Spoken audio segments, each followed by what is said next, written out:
my guest speaker here this morning so far. So let's give her a few more minutes. We can go ahead and start the meeting, and hopefully, whenever she gets here, if she gets here, we'll hear her presentation. Want to just basically go around and introduce ourselves so that people that are around the table know exactly who is here, and what agency they represent. Okay, so let's start. Good morning, everybody. My name is Rita Perez. I'm with Catholic Charities Refugee Resettlement Program. I'm the extract coordinator. I'm Jennifer Powers with Catholic Charities, the program manager for the Refugee Resettlement Program. I'm Debbie Cruz.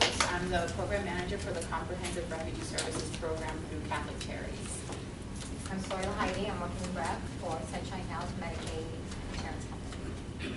I'm Fred, and with the Holy Sanctuary non-profit organization for working on to get into a settlement program for the refugees.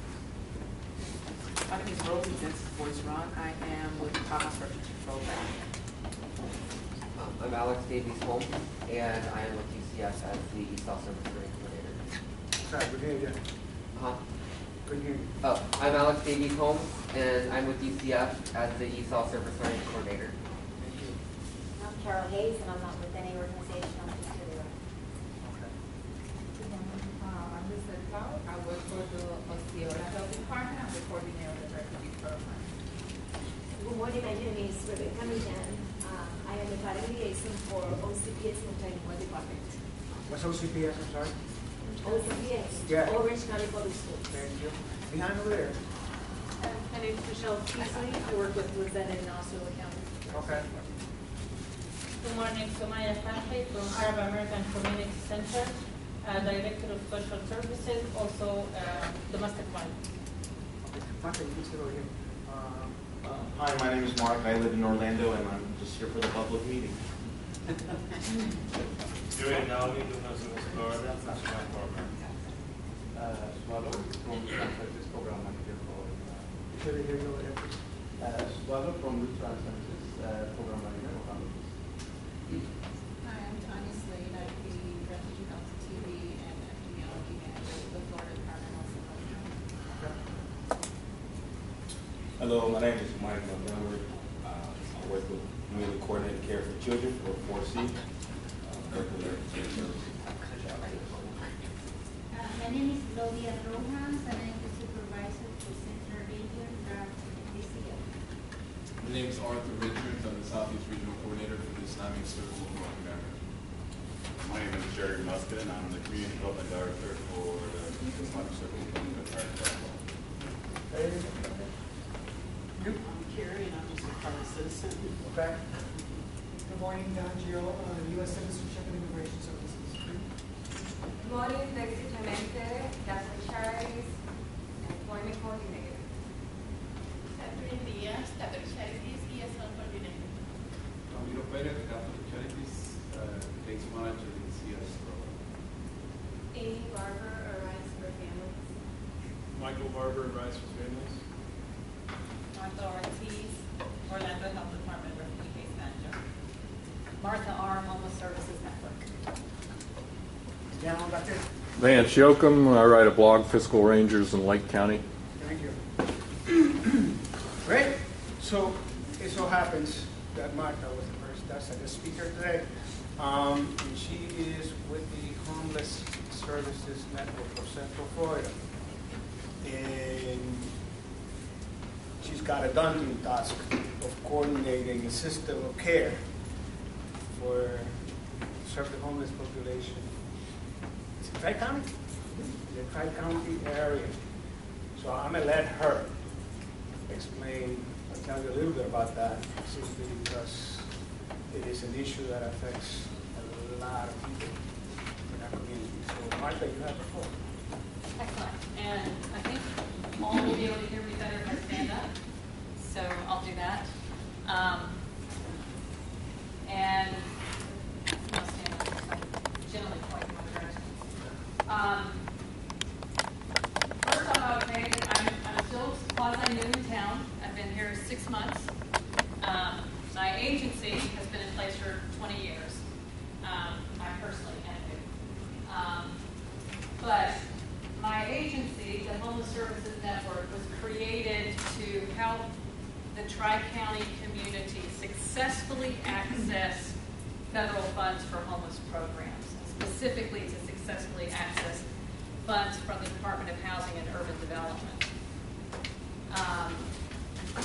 That department, called HUD, or the HUD,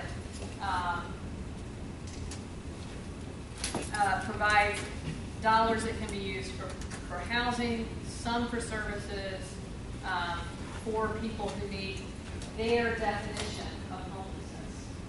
Now, by statute, so at congressional level, in the law, homelessness is defined differently for different federal agencies. That just starts a whole muck-up right from the beginning, because depending on who you get your money from, different people qualify to access the services provided by that money. So the Department of Health and Human Services, the Department of Education have broader definitions than the Department of Housing and Urban Development. But the Department of Housing and Urban Development is the one that actually provides money to house homeless people. So right away that causes a lot of miscommunication and challenges in any kind of partnership amongst communities, because you got to go with the definition that you're required to go with. At the same time, even though the definitions are different, HUD remains the dominant shaper of federal policy about homelessness, because the thing that homeless people have in common is not having a home. And so HUD has to do with housing. So we have children who are homeless, and we have veterans who are homeless, and we have families who are homeless. But what they all have in common is they're homeless. And so HUD still, even though they have the most narrow definition, they still remain the dominant shaper of policy for all the agencies, if that, if that makes sense. HUD has also been the one who has invested the most in and been lately paying the most attention to research and data on outcomes for how do we get the best outcomes for homeless households. Specifically, what does it take to keep them from being homeless anymore? So the HUD definition is the most narrow.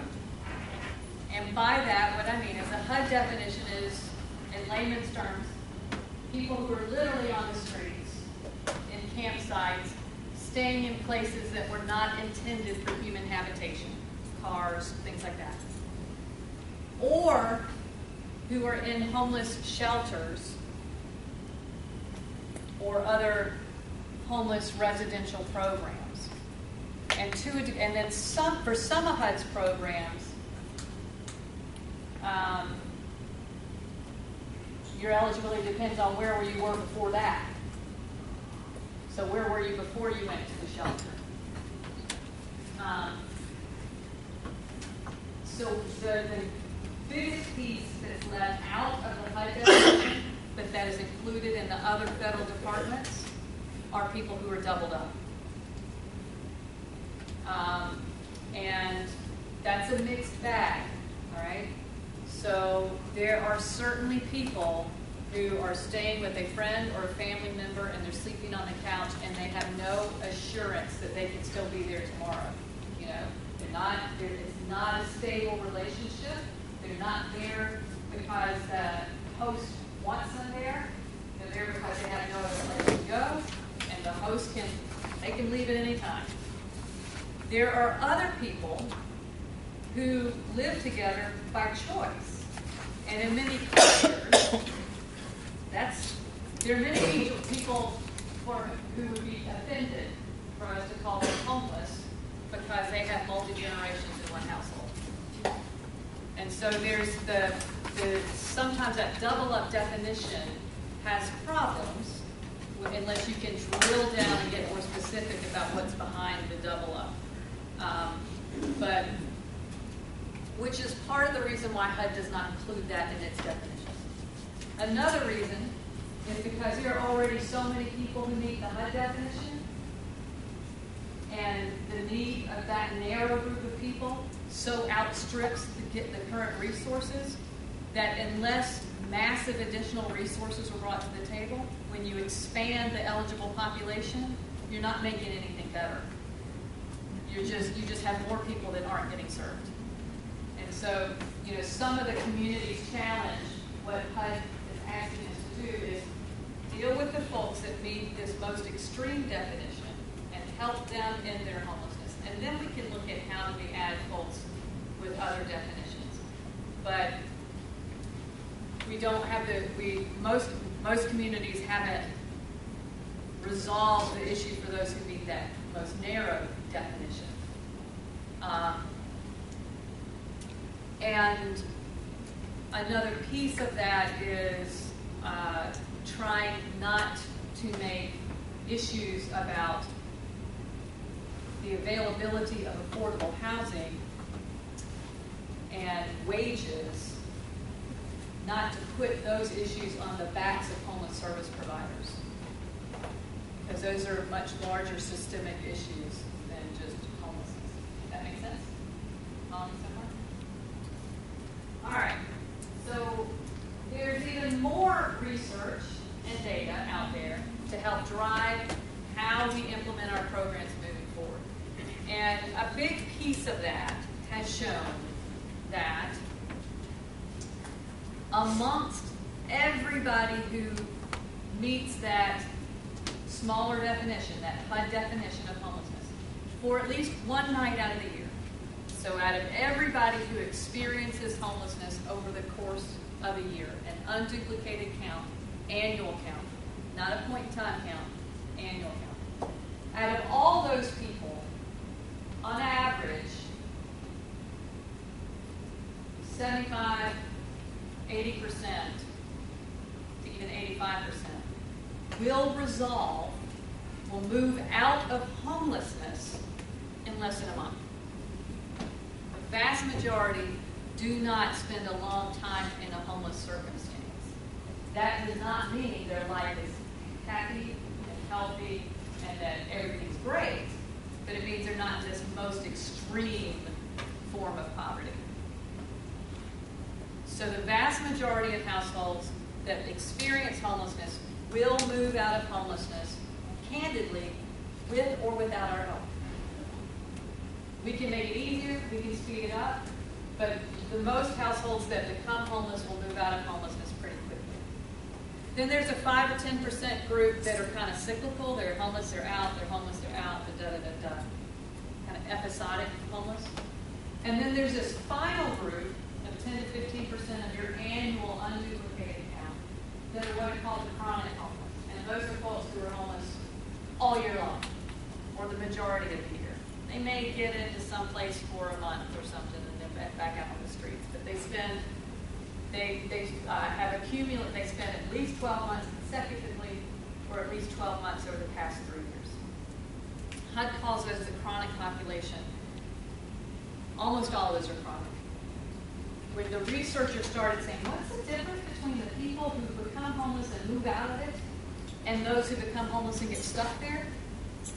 Is there anything that makes those two groups different from each other? And what came up was that the folks who become homeless and stay there are almost exclusively people with disabilities. And so the research ended up showing that households where the head of household does not have a disability who become homeless are almost always able to move out of homelessness. Still poor, still not happy, but not homeless.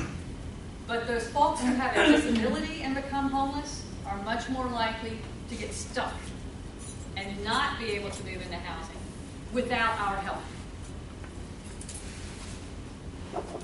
HUD then also recognized, they dug a little deeper, and they realized that over time, historically, the vast majority of their dollars had been spent serving households that moved out on their own. And a small percentage of their dollars were serving the households that never resolved their homeless circumstance without our help. Now, I've been in this work since 1986. I was so young, wee baby, almost. And I myself was guilty of this, all right? I had an agency. We raised money. I went out to communities of faith. I went to foundations. I went to raise money. And almost all of them will say, will you help people get jobs and they don't get to drink when they come to your program and all that kind of stuff? And I would say, of course. Yes, absolutely. Because that's the only way I was going to get their money. All right? So I started putting more and more criteria on folks. Because my funders were like, essentially, you help the ones that deserve our help. Right? And you work with the ones who are most likely to succeed, right? Yes, that's what I do, of course. Give me your money. Here we go. And so very few funders were saying, are you helping the people who will never end their homelessness if you don't help them? So as an industry, that's kind of the direction we went. I mean, there are more than 40,000 homeless service agencies across the country. We're an industry. There's a lot of us, right? Yeah. So as an industry, that's the direction we went. So it wasn't really until some researchers came in and started kind of showing us the error of our ways that we started figuring out ways to change approaches. Simultaneously, there were a few brave groups that started saying, we're going to go out and try and tackle this really hardcore population. And so one of the best known of those is a program called Pathways. And out of New York, a guy named Sam Simbaris, the silent T at the beginning. Sam is Greek, big personality, very charismatic, psychiatrist by training. And he admits, kind of like me, began his work, went out in the streets, saw people, what he wanted, what he up. He'd say, well, I like a place to be, like a place to live. He's a psychiatrist. He'd be like, talk to me about your mother. So he said it took him a while. You're drinking a lot. Let's talk about where that started. All right? What happened in your childhood that got you drinking so much? Took him a while, but eventually, he said he realized that when he would talk to people, they would say, I would like a place to live. And so he decided maybe he would, give the customer what they asked for. And what Sam's work showed, his program, he started housing people who had lived on, most of them dual diagnosed as in substance use and mental health. And they've been on the streets for 5, 10, 15, 20 plus years on the New York City streets. These are not your cream puffs, right? These are folks who are pretty hardened and pretty used to street life. But by putting folks into the stability of a permanent location and then providing the services that they need in order to live there once they're there, Sam's programs were showing 5 years later like 85% retention rates of the hardest to serve. That took our little homeless services industry world and turned it on its head, because he started challenging us on saying that traditionally our homeless services model has involved you come to a location where we have a lot of folks who are homeless in a building, shelter, transitional housing, whatever it is, and we're going to have some kind of therapeutic intervention that happens while you're there, and we're going to help you become self-sufficient. And then once you've done all the things we want you to do, you graduate. Sometimes we have a big party, celebration, whatever. You graduate, and then you go be independent. Go be self-sufficient somewhere. And what we eventually figured out was that it wasn't the building that was making people stable. It was the services, the relationships, and connections, and the support that people got in the building. So when they lost all of that, that's what made them self-sufficient. So then when we said, okay, go live over there and do it again, we hadn't helped them be self-sufficient here. We've helped them be self-sufficient over there. And so part of what we have learned is that a flaw in our strategy has been we haven't helped people figure out how to put their lives together where they're actually going to live their lives. And part of self-sufficiency is knowing how the transportation is going to work from here to the school, to my job, to vote, knowing where the grocery store is, what's the community of faith I'm going to be involved in, where's the AA meeting, NA meeting, all that kind of stuff. How is all that going to work? And so when we help somebody do that while they're sitting in this chair, most of that stuff doesn't transfer when they go sit in this chair. And so what the kind of the new model, what we're now slowly, faster than some of us want, slower than others of us want, changing our system to do, is to say what we have to do first is we take one of these households that meet HUD's definition, that most narrow definition, and you figure out where they're going to live. And from there, you support them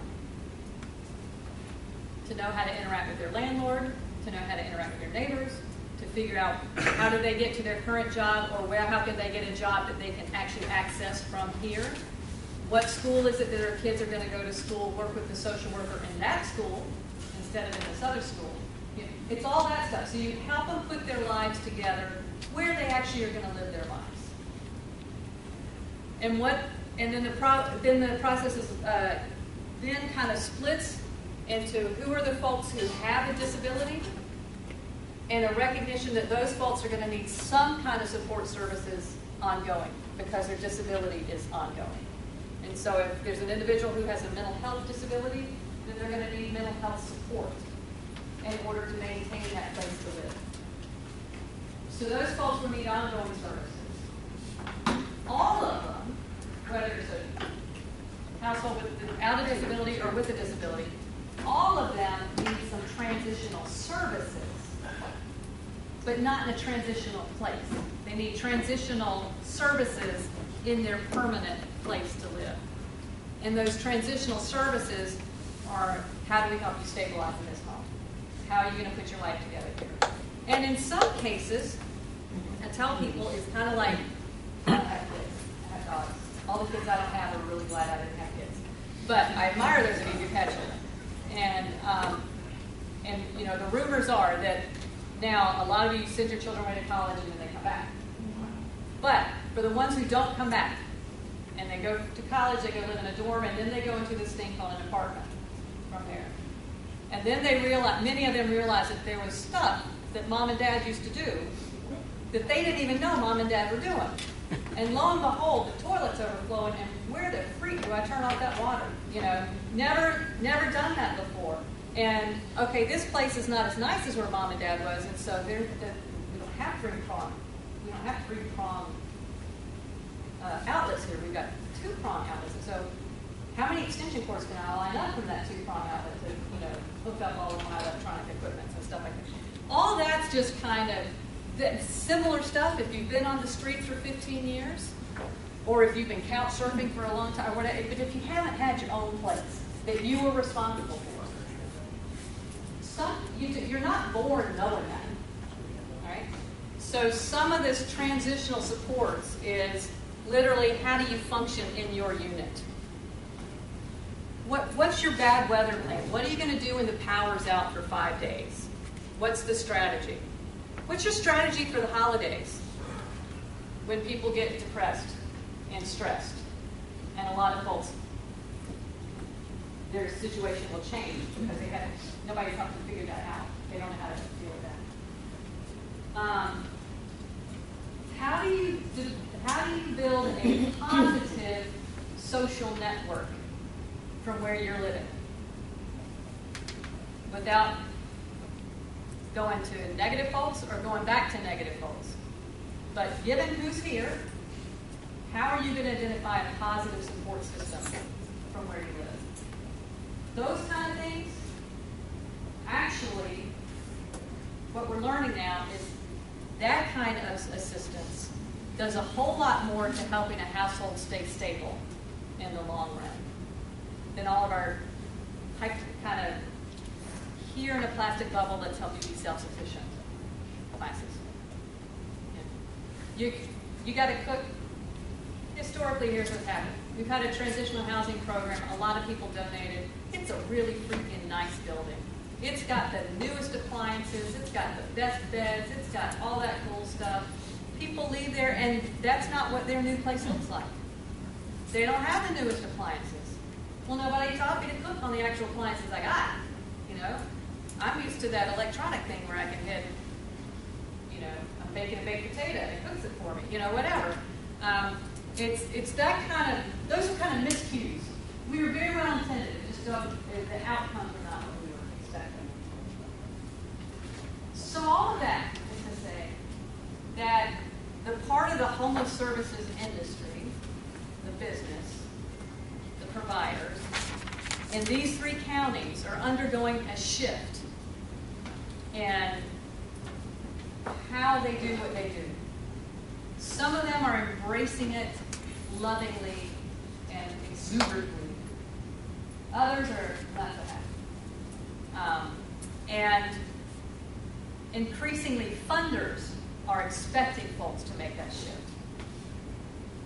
So increasingly, we have more funders who are saying, are you helping the ones who won't make it without your help, versus are you helping those that look the most like me? Or that I think the most like me, kind of stuff. So funders are shifting, the agencies are shifting. We're not there yet. Right now, we're kind of in the, we're, some of it, you know, it's a process, and we're in the process. I'm sorry, say it again. Talk about the planning stage that you're in. Yeah. Right now, we're in the process of submitting another federal application for funds. Year to year, that federal application comes out, and year to year, as part of that application process, they want you doing certain planning activities, certain kinds of stuff, all year long. And then they drop this application in the Federal Register. You got 2 months to complete it. And this is the way HUD works. They'll have had a policy change. So this year, policy change is they really want us emphasizing work we are doing with youth up to age 25. Now, we've had homeless youth in the past. We've certainly worked with homeless youth in the past. But up until this document, never did they say specifically what plans do you have for this population. So this is what they do to us. The document drops, we've got 2 months to complete it, but the questions in it are, over the last year, what did you do for this population that we didn't tell you we were going to prioritize in this application? You know, we didn't just know, we'd have done that, you know? We were focusing on the populations you listed in last year's application. So usually, the application, you get one this year. Next year's application, usually 80 to 85% of it's the same. And there's a 10 to 15% that's different. So you kind of go with what you're expecting, and then you know in those 2 months, you got to do some fast tap dancing to address those changes. This year, it's closer to 50% that's different. And so we are scrambling like crazy to try and be able to do the things that they want us to have said we did that we didn't know we were supposed to do. So that we can maximize our points and increase the chances of being able to draw those dollars down. So that application is due to the feds on November 20th. They put in an internal process. Our local process applications have to be to us by October 20th. But the new groups that they specifically talked about in this notebook were youth up to age 25, and most specifically those who were dealing with LGBTQ issues. And then, I'm sorry, lesbian, gay, bisexual, transgender questioning issues. I got them all. Yeah, all right, I'll find them. So most specifically that cohort of youth. But also victims of human trafficking.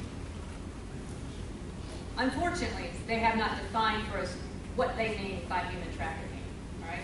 So I know human trafficking agencies that consider every prostitute a victim of human trafficking. I don't know if HUD's going to consider every prostitute a victim of human trafficking. I know some who consider mail order brides victims of human trafficking.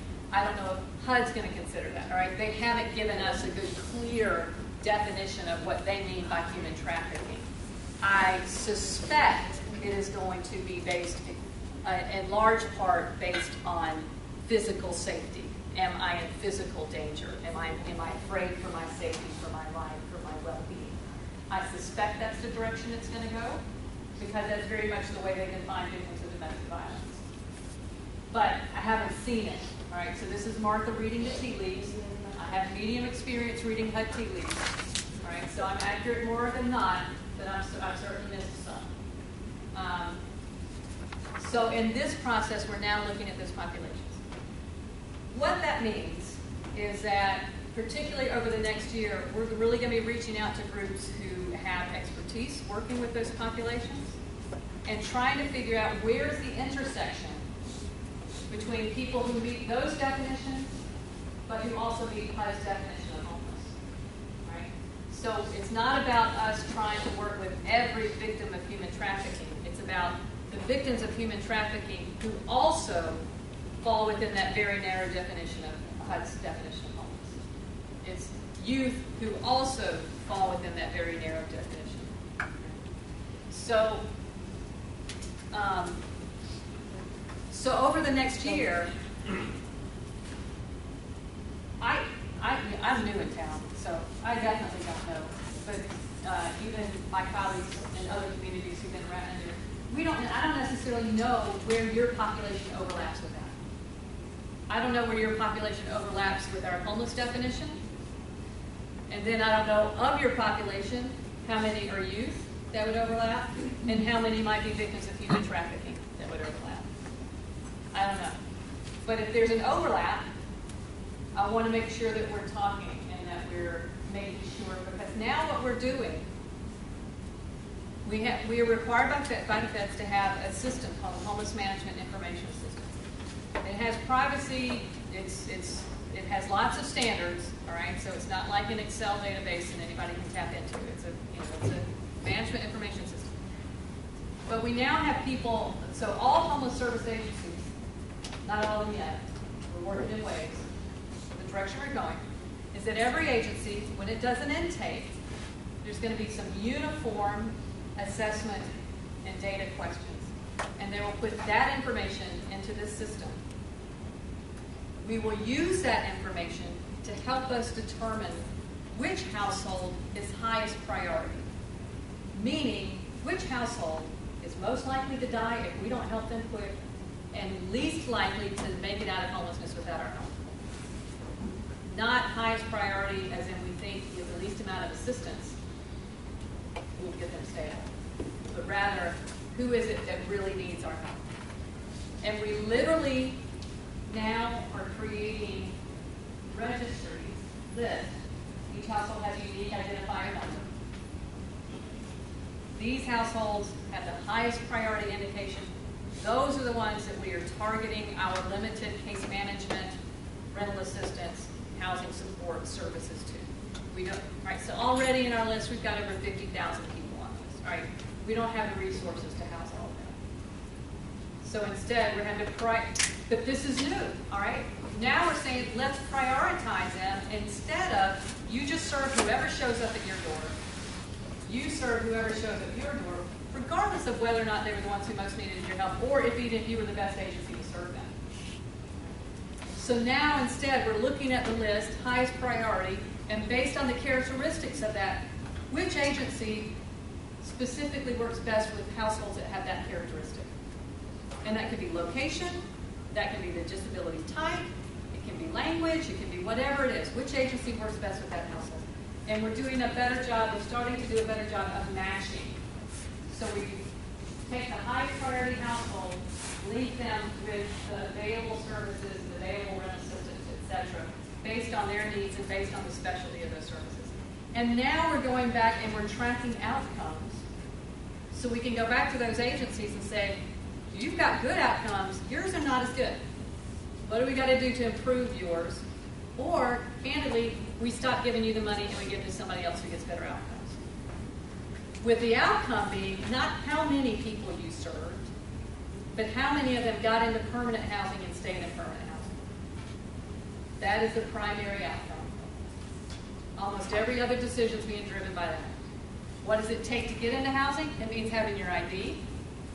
It means having all the forms, all the documents that document that you're eligible for the resources. It means you want some source of income. It means those kinds of things. But the emphasis now is we're moving away from how do we serve as many people as possible to how do we house as many people as possible. And what does it take to keep them stably housed? It also means we are looking at how do we reduce the barriers to getting housed. And so landlords are a different story. All right, that's the private sector. We don't have much of a stick. We're trying to come up with some carrots, trying to come up with some incentives. Landlords, if you work with us, will bring this to the table. But we can't force them to do anything. But agencies that we're involved in the funding process, we can start saying, if you put restrictions based on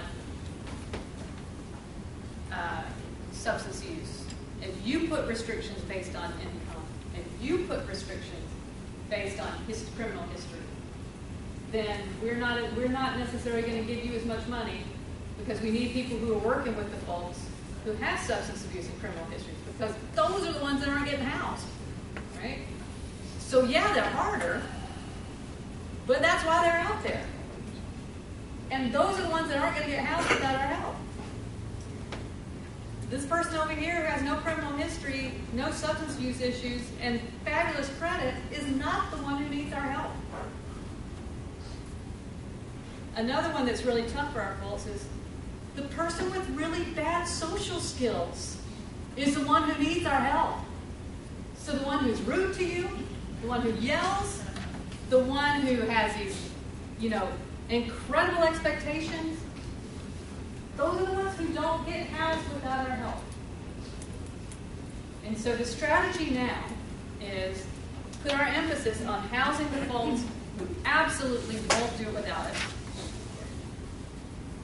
And let's get those folks off the street because that's actually a limited number. So when I talked about over the course of a year, this many people are homeless, but 80% of them self-resolved. That last 20%, most of them were the same 20% the year before and the year before and the year before.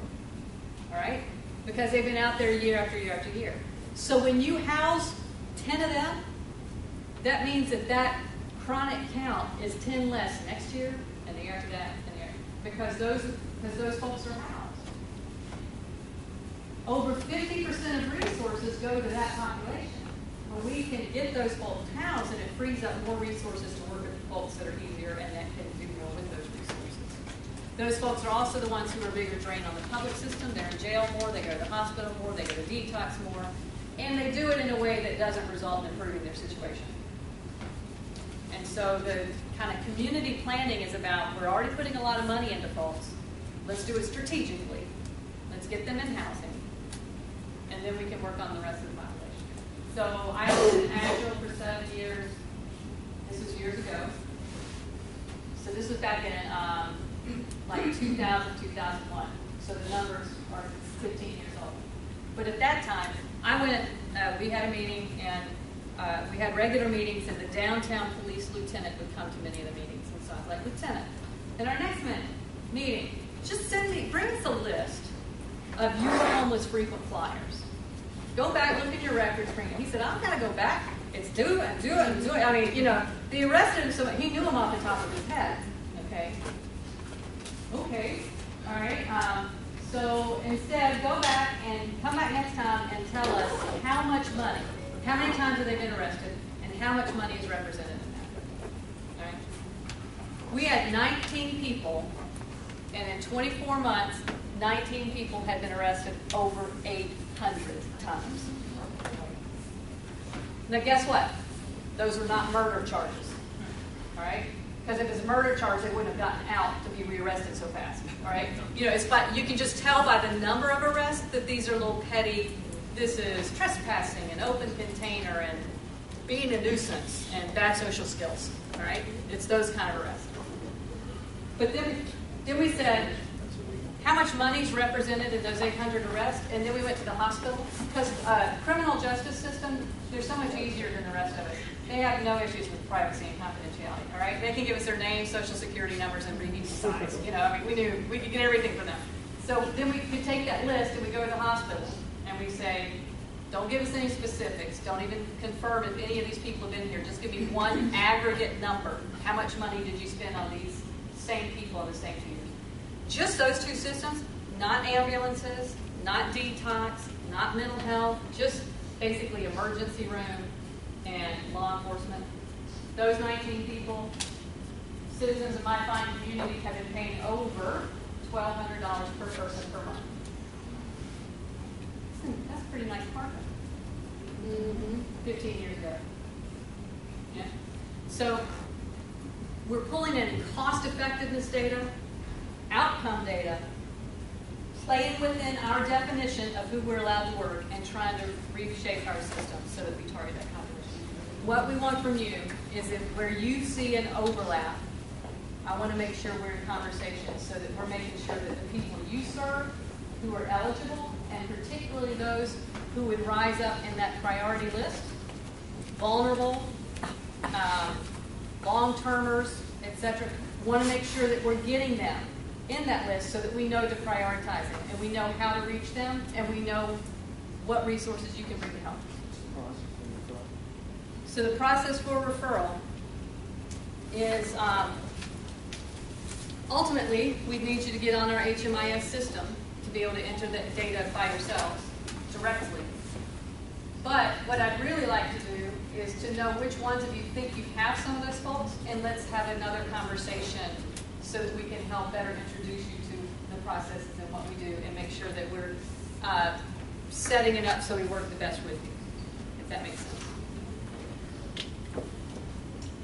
So I don't know how to figure that out, but I'm sure you do. Any questions? Was that clear? Any questions? Question. You said that the overlapping when it comes to refugees. I work with African refugees.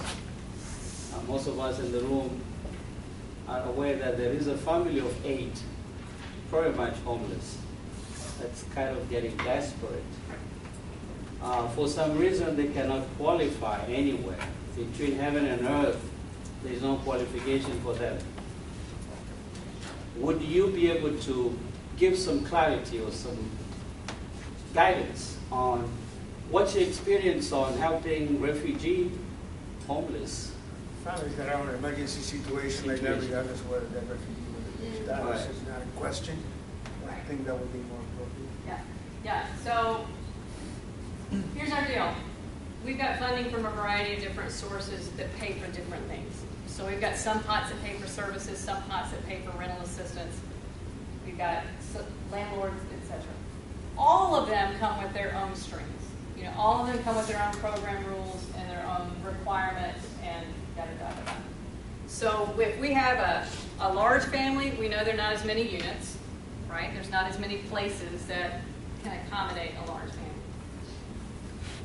Then what we have to do is look at all those funding streams and see which ones of of all the folks who pay rent, which ones don't require certain documents, which services don't require. And so then we have to try and take that household and link them when we have an available slot for which they are eligible. And that varies, you know. So. Did you just say earlier that they have to be entered into your HMIS system? Yes. Yeah. We have to have now, if it's a person where there's risk of violence, then there's an alternative of a different way of tracking them so they're not into that centralized system. We don't want to put anybody at greater risk if the abuser, if the perpetrator has a reasonable chance of being able to hack into a system and find somebody like that. Right? So, you know, it's not, so there are some exceptions, you know, in that case. But what I can say is that our system does not discriminate against refugee status, etc. Who provides the money to provide the help may have some rules in place, and so it's a real hit or miss.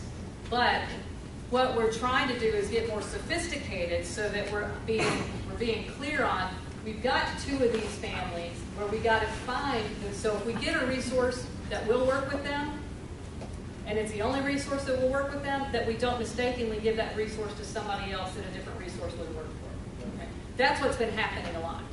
And so over time, we're going to get more sophisticated in that way about really trying to match the right resource to the right household. So We're not there yet, but that's the direction we're trying to build it.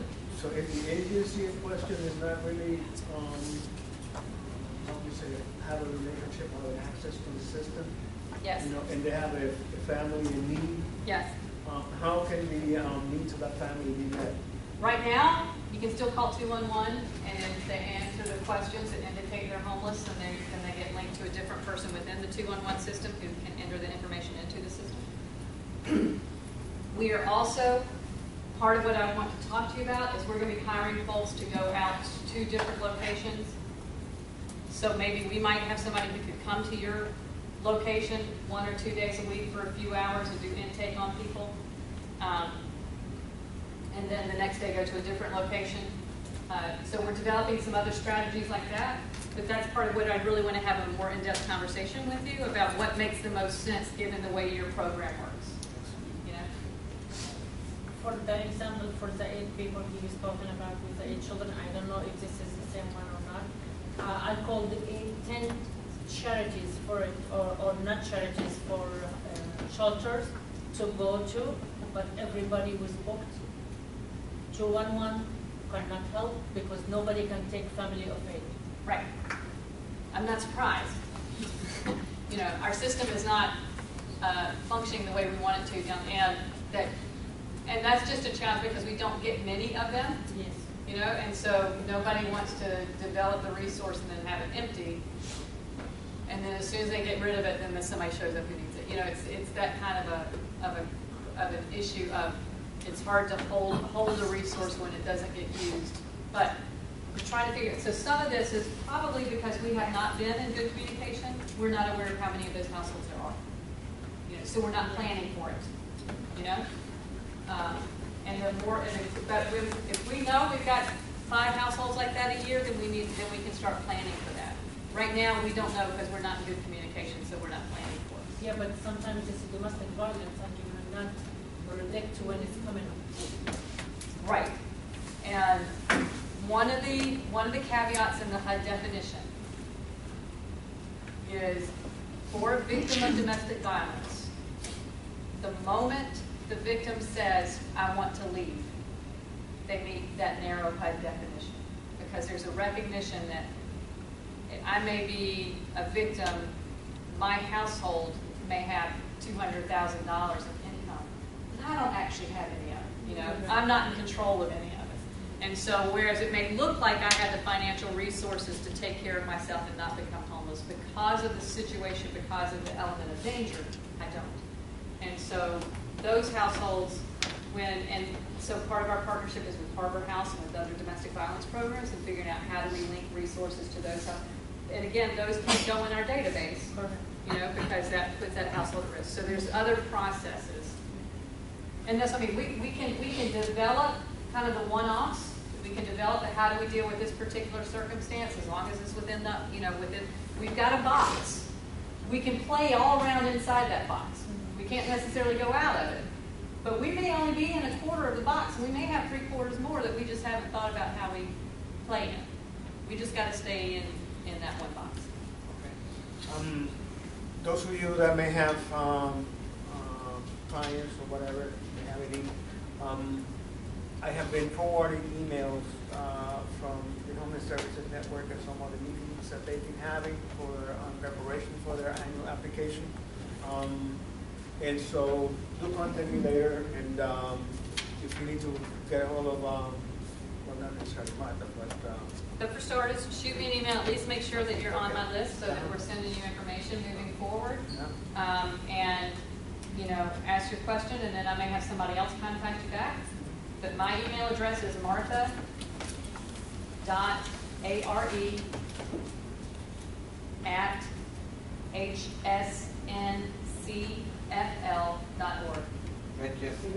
hsncfl.org. martha.are@hsncfl.org. Thank you, Martha. Let's give her a round Thank of you. applause, please.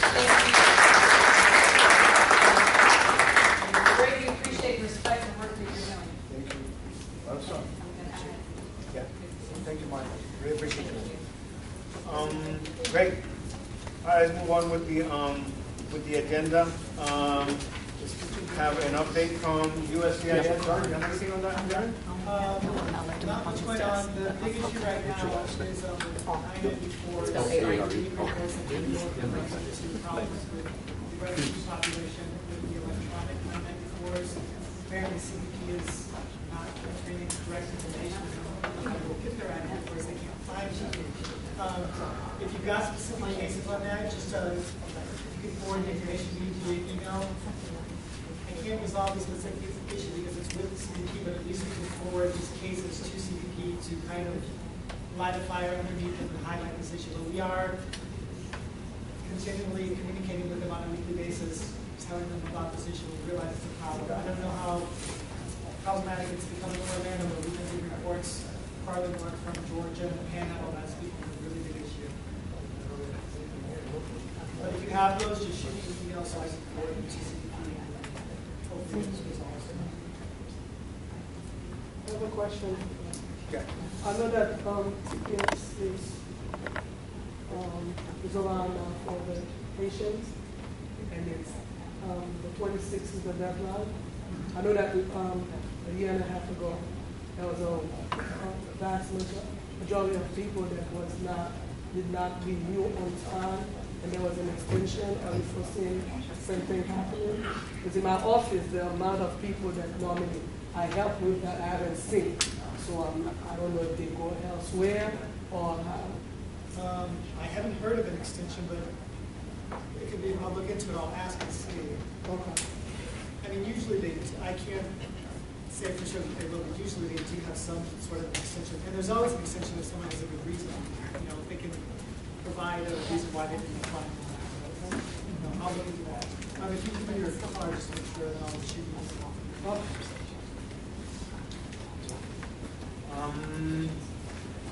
ECF access.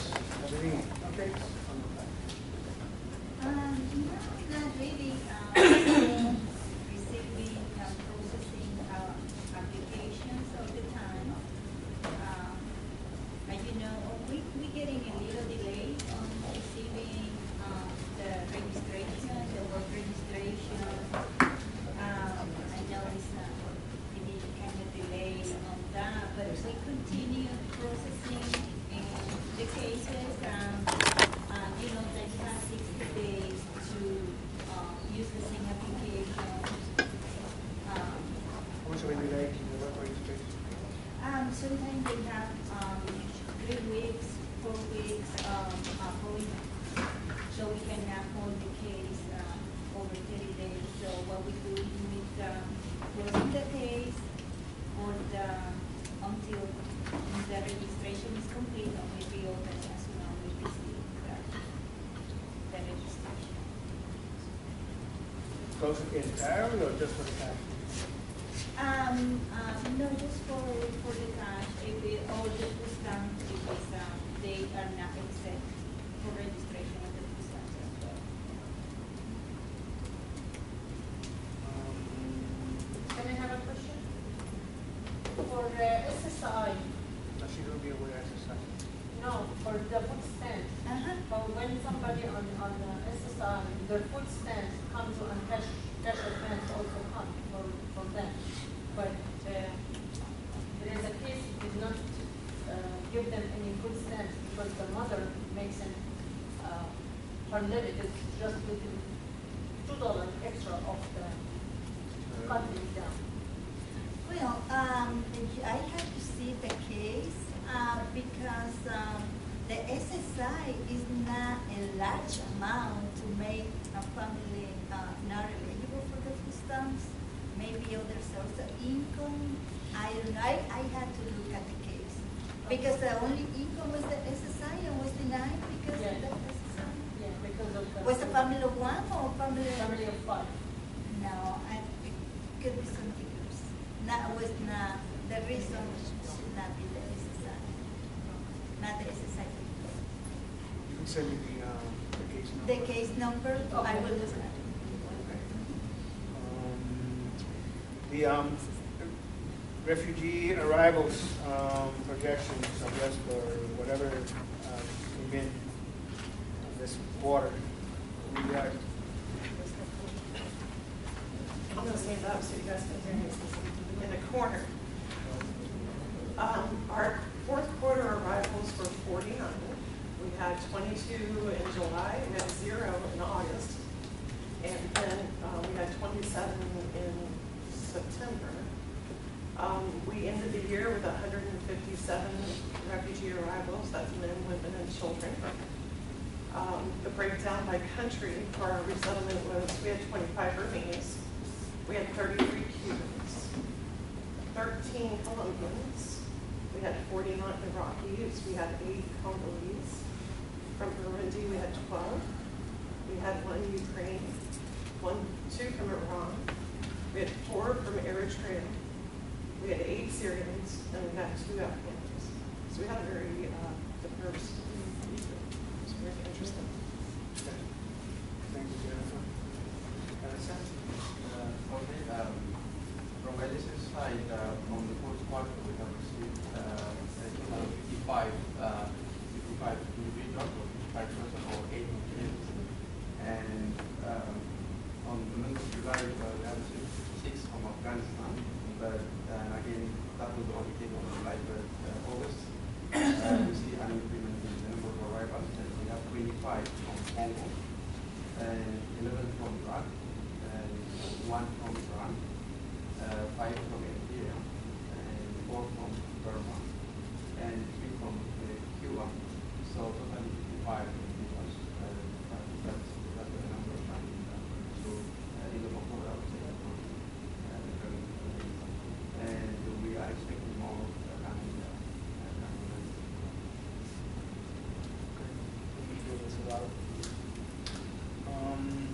Let's hear from our contracted provider, Catholic Charities, Comprehensive Refugee Services.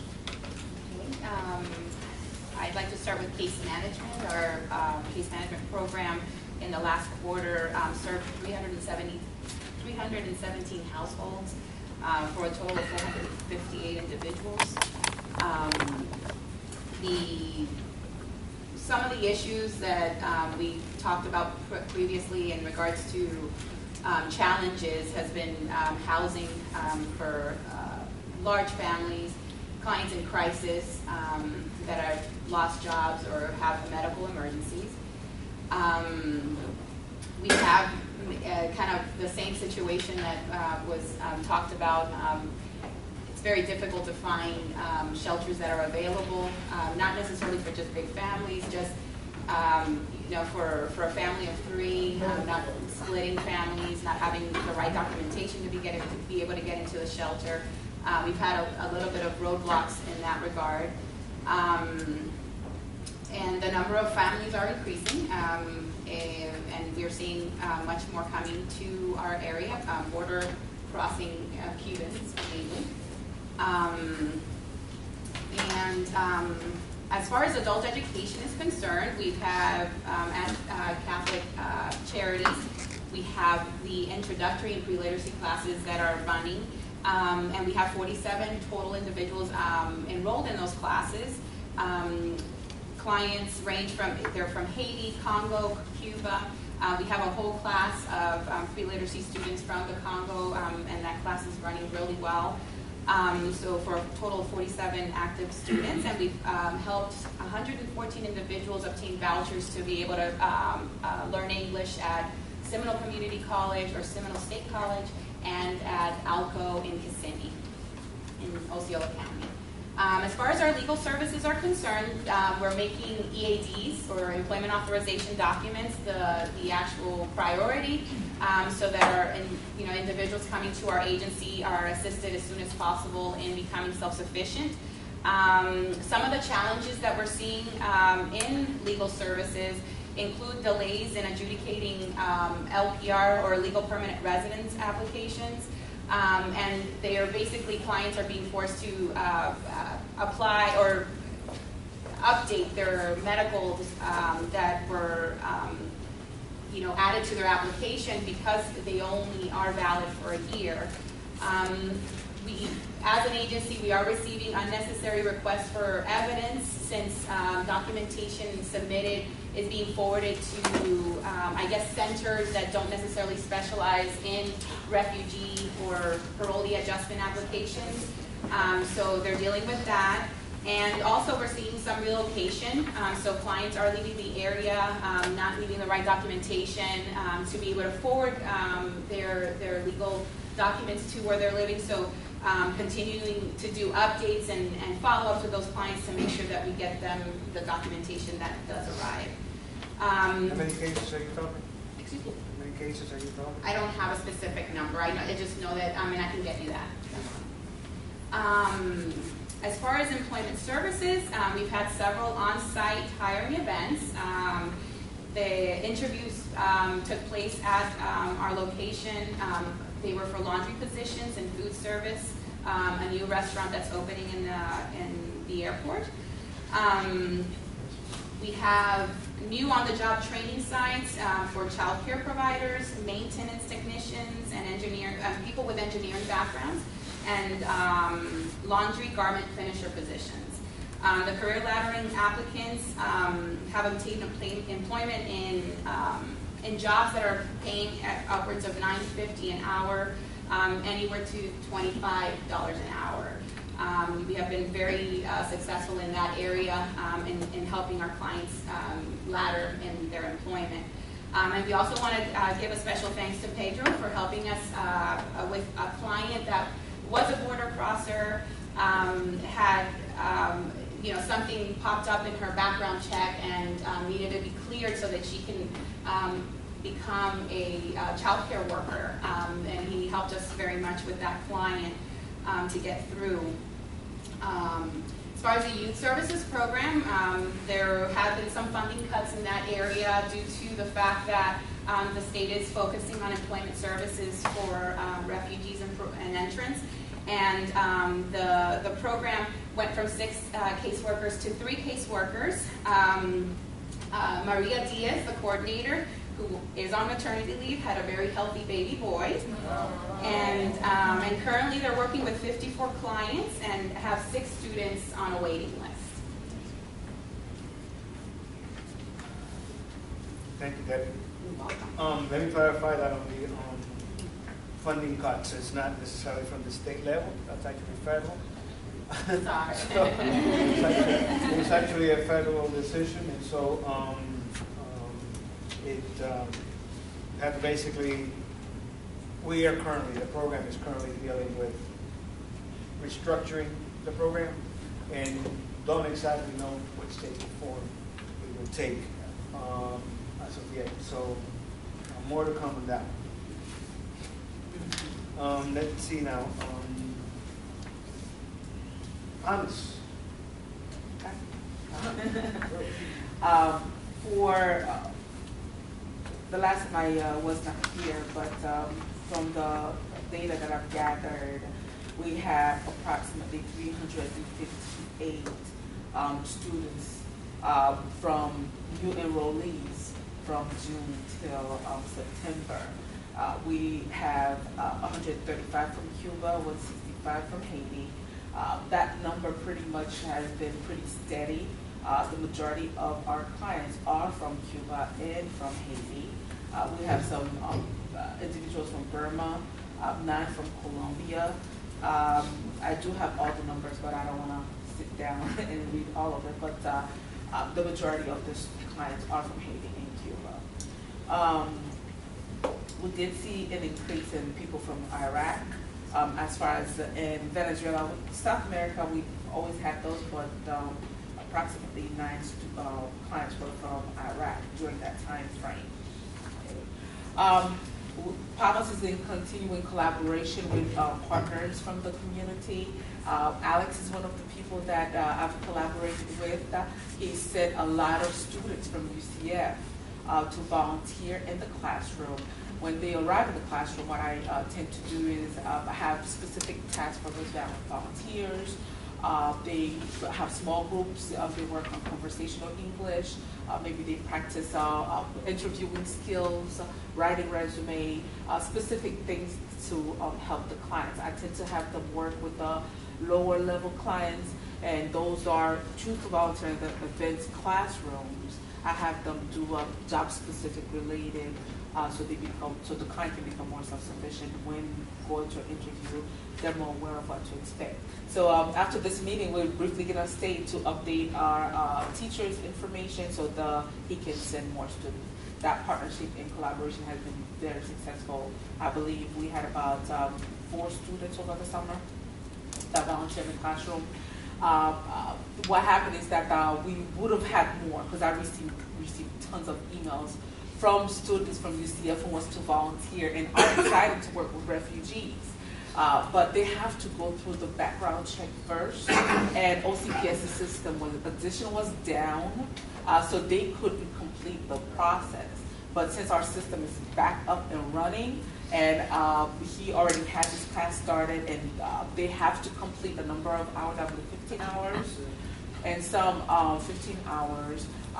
It's back up and running. I anticipate a lot more students. So that has been very successful, and I look forward to more collaborating with UCF in that. And it's all due to you, so thank you for that. I've had various individuals come to the classroom to talk to the students about things that's related to them. One of the things that I'm working on currently is working with Dr. Marie-Josée Francois to come, because one of the things that I've observed is a lot of students coming into the classroom, but one fainted, had to call 911, different health issues that's very prevailing in the classroom with the refugee students.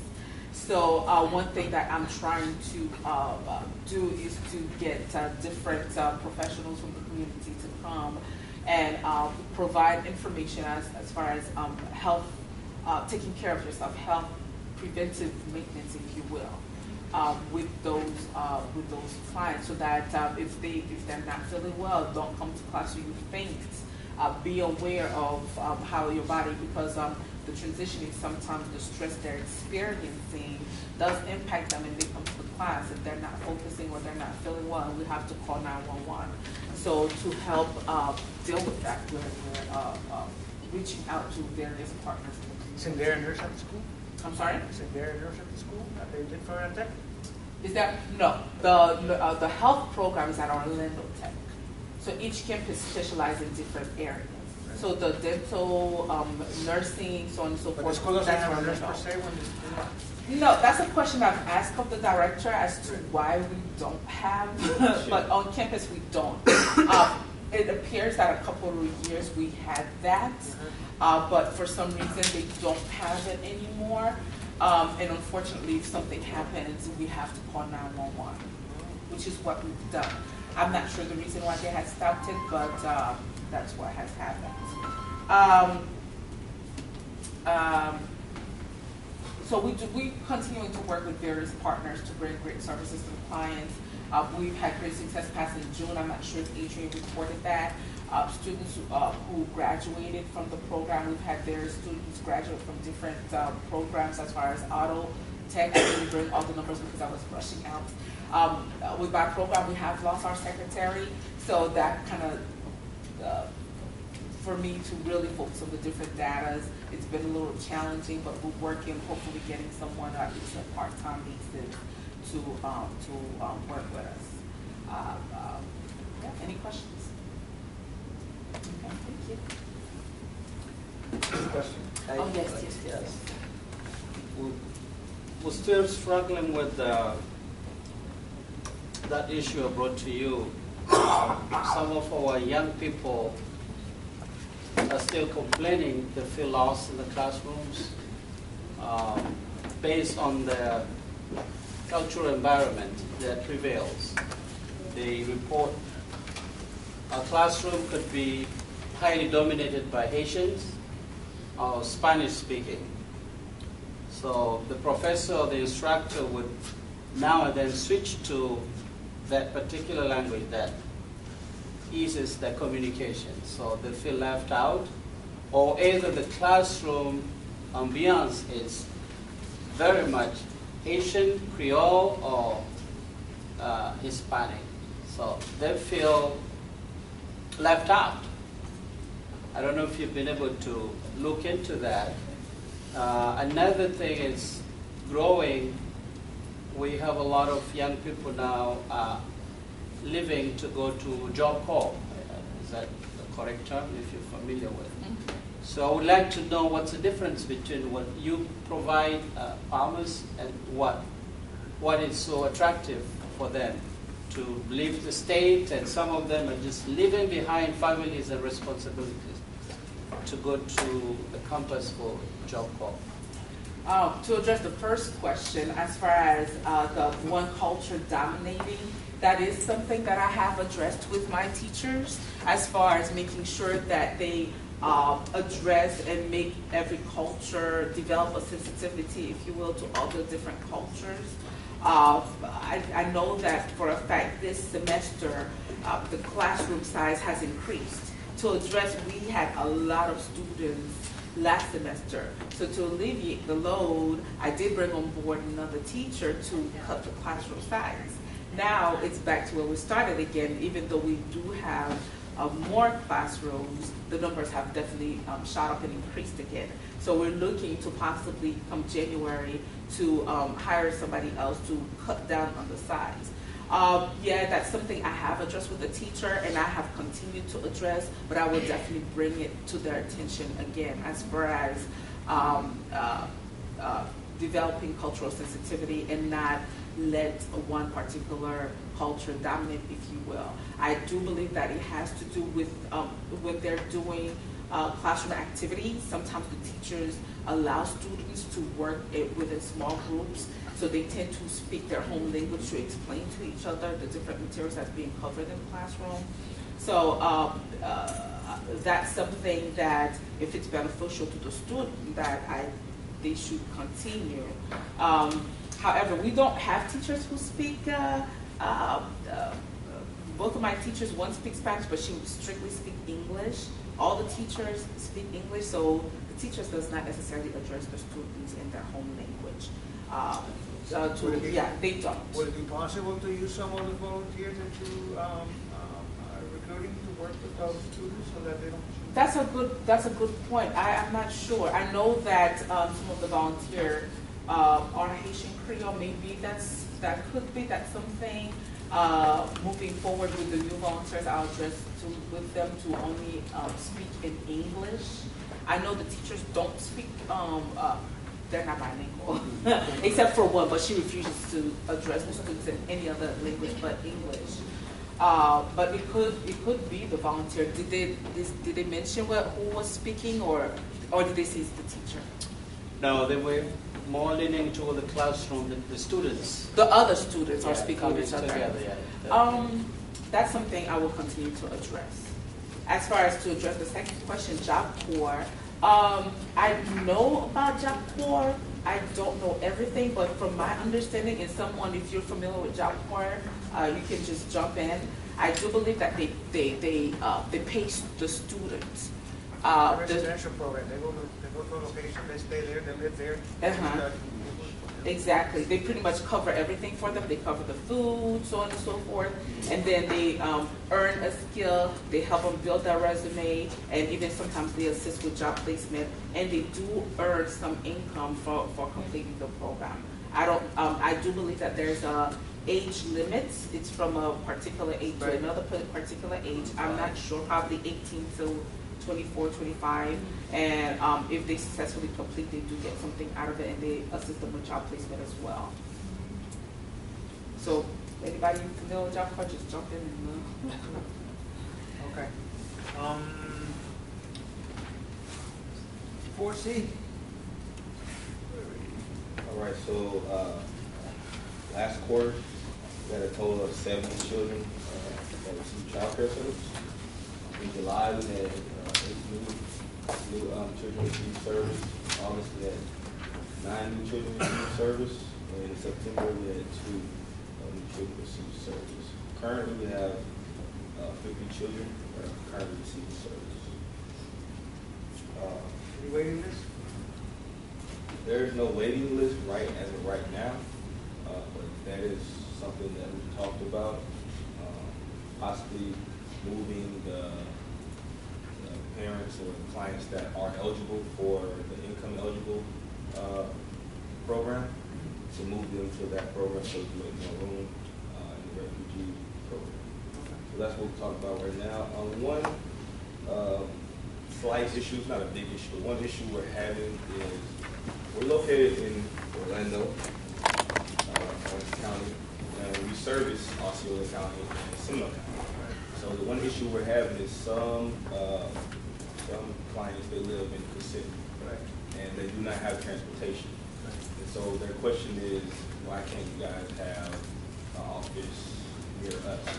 Or, you know, I want to make an appointment today with you, but I have to see how we can ride there. I have to contact my case manager to see what we can do about it. So the one thing that I'm just requesting is that just let the refugee clients know that it is in Orlando, Orange County, and that they can contact their case manager to get a ride. Because right now, a lot of them are just saying, yeah, so where you guys located? Could they do the, what do they have to go to your location for? They actually come meet with me to apply for services. Could they do that online? No. Not right now. We are trying to move to this, but 4C is kind of behind. So that might be something you guys need to coordinate. Yeah, like I said, it's not a big issue. It just came up in the last, I'll say, like month, where I'm hearing it more from the clients. So I just want to go ahead and address it. Okay. I guess Debbie will follow up on that. Yes, sir. Okay. Hold on, Sure. My question as well is, not too long ago, because we have a women's transitional housing program that we have a program we oversee. And I know I've sent two of my people to you, and one of the things they were having issue is, they said some of them were not working, so they couldn't apply or they couldn't qualify. So it was an injury, she can't work because she has 4 children. So the goal was, let's get the kids in daycare, so she can start working. But the process here, there was a waiting list, I think, or because she wasn't working, she wasn't qualified for it. And the other thing was, I guess our organization didn't fall under the homeless or needed to have a referral to be part of the HSN, something like that. They were saying, I mean, I went through the whole questions back and forth, and I can get them qualified. All right, well, so what's the process for that? It sounds like she applied for the income eligible program, not the. Even the homeless. Did she come through Catholic Jerry? No, it's not a refugee. It's a client. So this is a client in general. Right.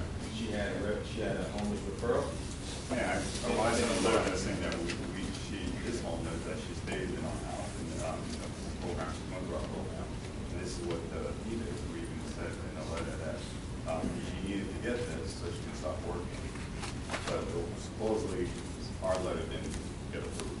Well, and because what it sounds like is you guys sent a referral to our ambulance office or department. And so if you guys aren't a part of the, I guess, referred, people that refer clients. They said that we didn't fall under the homeless umbrella. Even though she was homeless, she was going through our program, that she didn't qualify. And that we didn't, if we were not a member of the homeless network, that. So in that case, see, because he's only dealing with the refugee aspect of the program per se, he might not be able to answer the So what's the protocol? But I can give you the name and number to the manager of the ambulance office, so you can speak to her to understand what you guys need to do to be able to do the first time. also, if you heard Martha's presentation, then it'll probably make sense if the family is homeless to actually let HMIS to help out. Yeah, Some of we those- already started that with Mark already, so it's just I need to get a little more, since he was going to get. Yeah. I have a question. Sure. And my question is more about the process for 4C when, for refugees, services are approved for the first year, let's say. And then, so what happens after that first year when the refugee is still working and they need to apply, but they don't have a computer, they have to apply online, they don't have a computer to apply. And, you know, the refugees, our services for them they're already out of the program, so we can't help them apply. And then they're put on a waiting list. And so they will usually have to either stop working because they don't have anyone to take care of their children, or make other decisions as to what they do with their children so that they can continue to work. So I guess the question would be, because you said that they are transferred into the income eligible. Well, all right, so we have the same issue. Because I understand that 4C moved to where I used to be able to put the refugee clients that were working and eligible for the income eligible program. I used to be able to put them on the program, waiting list myself. And of course the waiting list is pretty long, but if they're eligible for, say, when they first start receiving services, the referral is good for a year. So by the time a year comes around, like before, they were eligible to roll over to the income eligible program without a problem. Right. The issue is now, I think January, July, or August, we rolled out what we call the family portal, and this is something where the clients have to apply online themselves. It's something totally different. And so that is where the issue comes in now, is that I have clients that barely speak English. How am I going to get them online to fill out an application for service? And so we're in the same boat. I can't do it for them. A lot of clients, I give them the flyer. I also call them and see how they're doing, if they have attempted to do it. As long as they go on and create a username, password, and start the application, then I can get on the phone with them and help them fill out things that they may not have completed so that they can get on the web. But that is an issue. I guess if they're currently getting services from a daycare center, would the daycare center be able to help them with the application if they want to continue services? Yeah, the daycare center would, because they want this person to continue, so they would help them. And so could they apply, let's say, before their services? Sure. I want them to apply before the service. Exactly. But if they don't, then they'll still be on that waiting list, and it will be a lapse in service. Exactly. So the That daycare center portal, should be that portal is really, it's not that easy. Okay. All right. Where is my signing sheet? It's right here. Okay, can you pass it around so other people can sign? Yeah. Okay, thank you. Okay, so county health departments, Orange. Okay, so we're seeing 20 to 25 new clients a week. The majority, the human population is the largest. And we've had some Congo families, people from Congo. We've had a couple of Iraqi families. With the Iraqi family, the kids have come in with a few disabilities, and it's been kind of difficult because they needed a wheelchair or they needed, special care, which takes a while to get them services. Different services, we've been getting a lot of people from you now, right? That's good.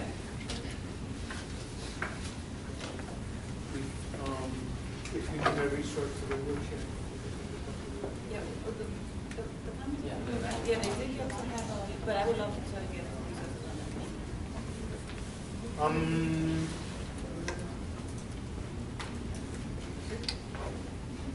that. 7.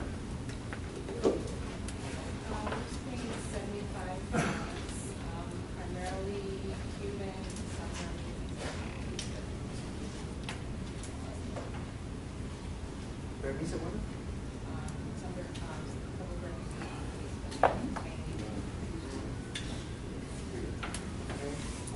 En Osceola,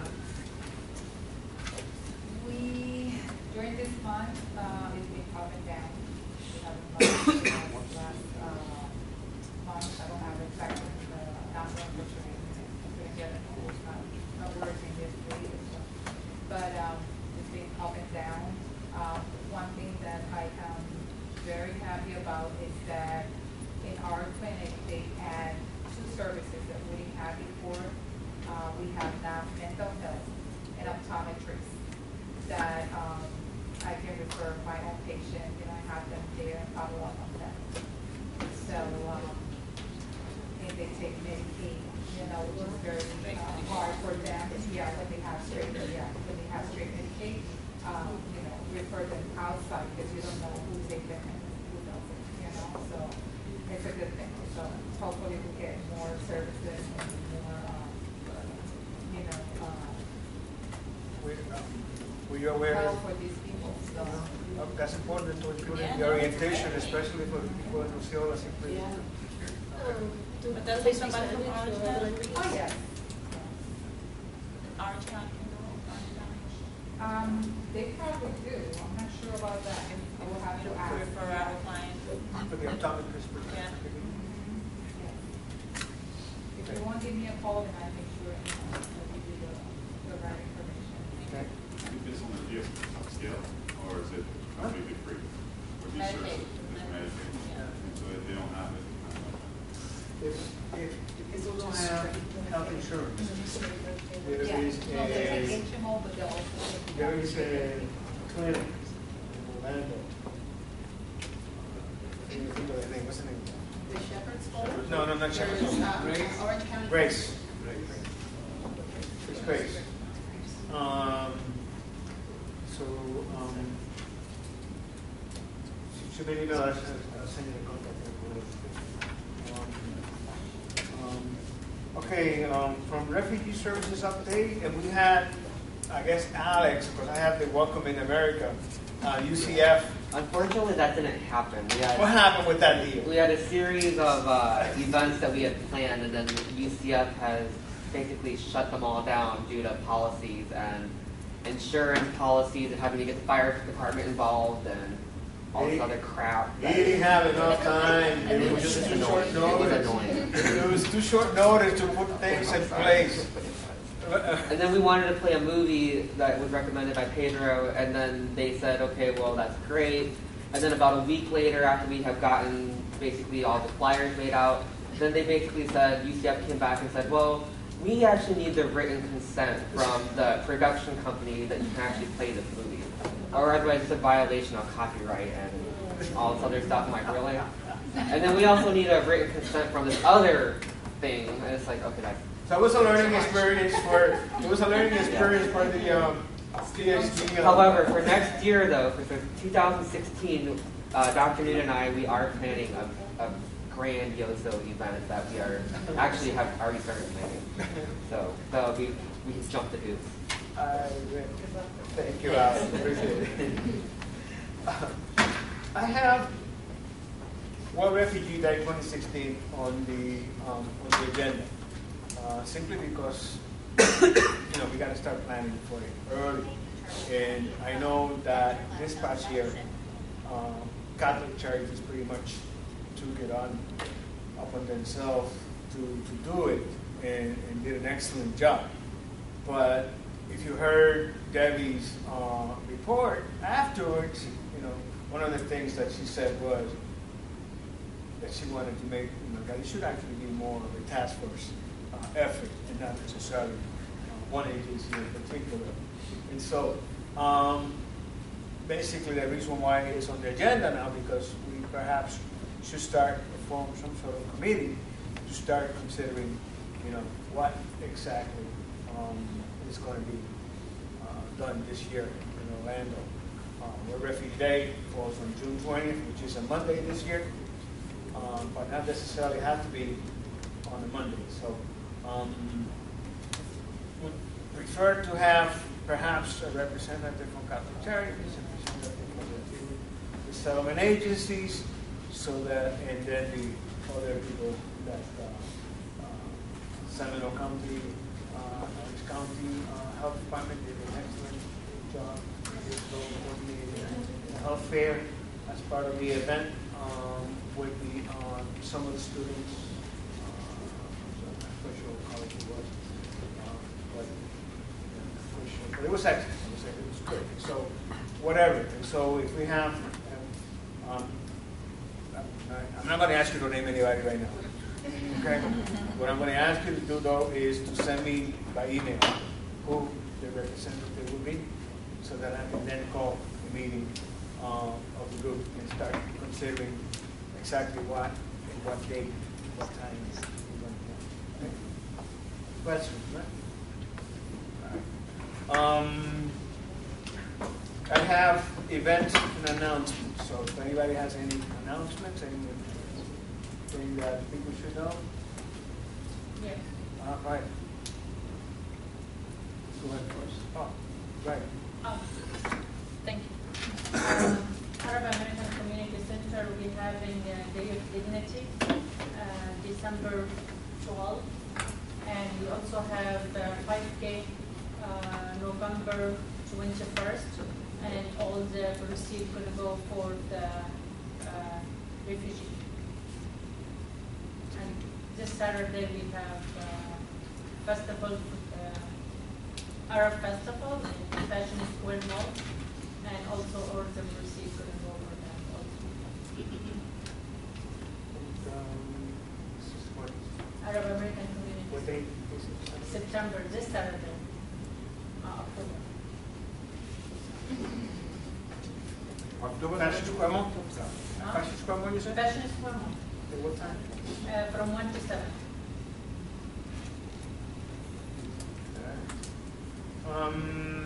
Okay. Yeah, we're inviting you to a dinner conference. Some of you are receiving the flyers. We, Africans United Council, we put together a dinner conference October 23rd. Very informative conference. We'd like to discuss in the community the present crisis of immigrants in Europe and all over the world, Syria and for sure Africa. We're going to touch on Syria, but we'll put more emphasis on the African reality because that's our expertise. We have a professor from UCF, someone I would describe as highly informed and highly involved. He's a professor of social communication and mass media, and he's also a missionary in Congo, and actually a very special thing you would want to connect and hear, listen to him. He's planning to go run for the office of the president in Congo next year. So he's very committed to get the word out. He's not going to teach you politics. He's going to present facts and discuss with us the present crisis our world is facing and what we can do. And I believe it touches directly to our reality of refugees. And we'll have a panel of discussion, a very mixed panel. We have an American on board, a professor at Rollins College. We have a PhD student who's specializing in international security. We are hoping to have someone from the Syrian side. We're working on that, and they would help answer questions and lead us in a discussion. There will be a live dinner, and registration is required. Contribution would be there, what you can afford. So we encourage you to come and let's discuss as a community. Let's see. Where's it going to be at? It's going to be I'm sorry, I don't do well with flyers, carrying them around, so I can't afford them actually, but I can text you the address. It's in one of Orange County's facilities, Holden Heights Community Center. It's off of OVT and 20th Street. I want to quickly pull the address. What time? It's going to go from 5:30 to 8. I will promise to keep the time. We'll get you in and get you out. Will be a lot of excitement. So 5:30 please, means 5:30? yes. The door will be. The Orange County told us this is not Africa. This is Orange County. I will promise to be there. He's learning from the American politicians. Oh yeah. But I leave behind some African footprints as well. So please join us, welcome, and get the word out. Let's discuss and let's learn together. Thank you, Pastor. Yes. Again, the name is Arthur Richard from the Islamic Circle of North America, and we are having an event on November 6th. That's a Friday at 6 p.m. It'll be right off Kirkman Road. We are all there. And this event is entitled Poetry and Refugees, in which we will be enlightening the community as to the plight of various amounts of refugees that we will be seeing in the coming years, specifically from the country of Syria. And so we wanted to enlighten the community, tell them about the activities of many of whom within this gathering. I think I would love to see many of your faces there, because I think first and foremost the community should know who you guys are. So I would really enjoy and would be honored and appreciative if many of you would be able to attend. I'll see to it that the information is emailed if possible to all of you, and you guys can coordinate with myself so that we can see it. Thank you. Yes. Hi, my name is Rasha Mubarak. I'm with CARE Florida, which is the Council of American Islamic Relations. I know Pedro, I have been speaking with you about maybe presenting a presentation from CARE Florida at our next event. I emailed you the presentation for approval. They did it. I just sent it. It was very easy. But they didn't present it in Tampa's refugee task force meeting. But what's happening in Tampa is a lot of the refugees are being approached by FBI or just your general cultural diversity training. So we just wanted to inform everybody about knowing your rights as refugees or as citizens. And also on another note, we developed the Florida Floridians Responding to Refugee organization, which is in light of the Syrian refugees. And we're working with Ignorant Relief, so Brother Arthur, Brother Terry, and the AACC Florida, so Sister Smaya and VM. And if anyone's interested in getting involved, we are bringing two families from South Florida that have completed the resettlement agency program out there, but their living conditions have been very poor. So we've been working with different community members on housing. We met with Catholic Charities. Thank you for that. And so the point is to kind of get the community involved and kind of feed off the momentum that everyone wants to get involved. So there's been kind of drives of getting furniture or housing or donations, and we're working with the local Masjid Islamic Center of Orlando on a refugee fund. So we do have a refugee fund in place if anyone, we do accept applications for any kind of funding for any other refugees as well. Okay. Do we allow for primary anything from this time? We good? Yes. Just wanted to interject, like, hearing a lot of events going on, didn't realize what was going on, but if you guys want it, anytime, if you think it's applicable to the event, USCIS is more than happy to come out at these events. We can have an information table there, we have materials, we can answer questions for the applicants, but we're happy to come out. It doesn't matter how large the event is, we go to small or large, so just keep this in mind. I want to add something. Yes. On October 29th, we have for the refugee, for the women and children, they come in the morning time. It's like that we discuss the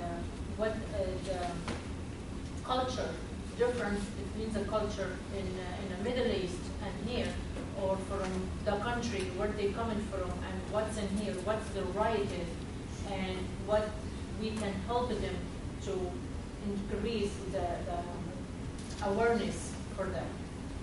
Talking about an orientation. I mentioned that. We're gonna do it like every 2 months. We're gonna have everybody. Okay. Yes, Yeah. I will. The meeting in December, by the way, is the last meeting of the year. We normally have a little get together, share, covered this or whatever. So, and that would be done here as well. So, it's duly noted. So for those, just remember that that's our bi-monthly meeting. It's enough time. Huh? We typically meet 10 to 12. That's our schedule. I just had a question.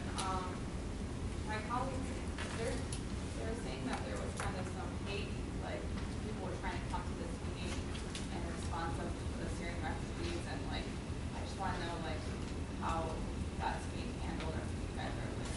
Well, let's just, there isn't anybody in that sort. So this is, Yeah, because they keep putting updates like they're gonna come to the office. No, we have a friend, Vance over there, but he's a friend. He's not in. Thank you, Vance, for being here. Any questions? Anything else? I have the address. It's